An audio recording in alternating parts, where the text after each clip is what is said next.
back around to Iraq 5 years later.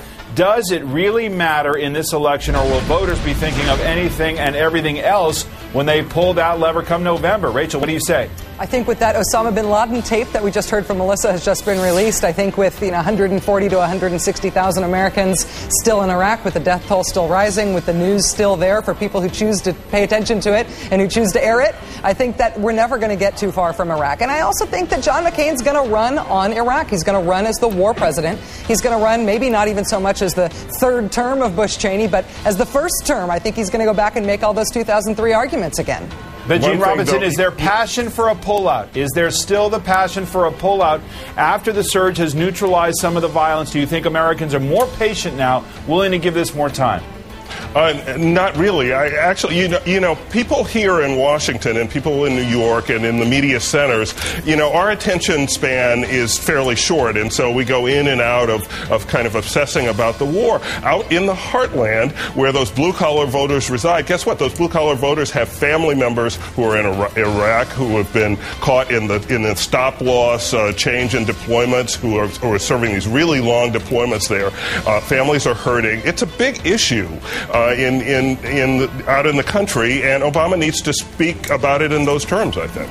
And Joe Scarborough, you got David Petraeus, who's coming to town this month, is going to be talking about troop rotation, troop levels. That's going to kick it up a notch. All the poll numbers show that people in Middle America are more patient with this war than they were a year ago. But here's the irony of it all.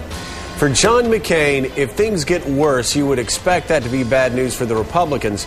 But if things get worse, that's probably good news for the Republicans. It's just like, speaking of Osama bin Laden, Rachel brought up Osama bin Laden.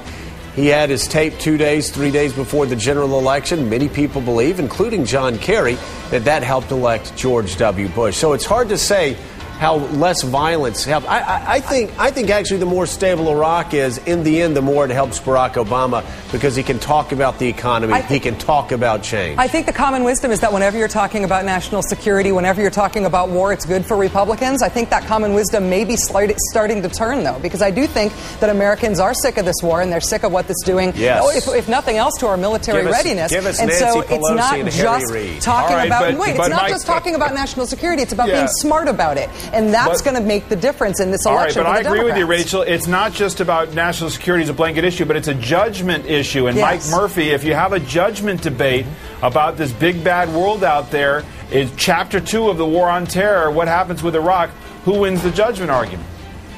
Oh, I think that's totally a McCain argument, and he'll dominate that. I mean, the Democrats want a time machine. They want to go back to 2006 when the war was going badly and it was a great single-issue election. They're not going to get it this time. The war is still going to be important, but McCain, more than anybody in politics, has been right. Barack Obama is untested. That'll be the debate, and the Republicans can win that debate. Can this still be a good thing for John McCain if he doesn't know the one major thing you need to know about geopolitics and terrorism? He doesn't know that Iran is Shia. Okay, he doesn't know that Iran is Shia and that Al Qaeda is Sunni. It was a gap he made 3 times in 1 week. It's not a misstatement. He doesn't understand. I got a third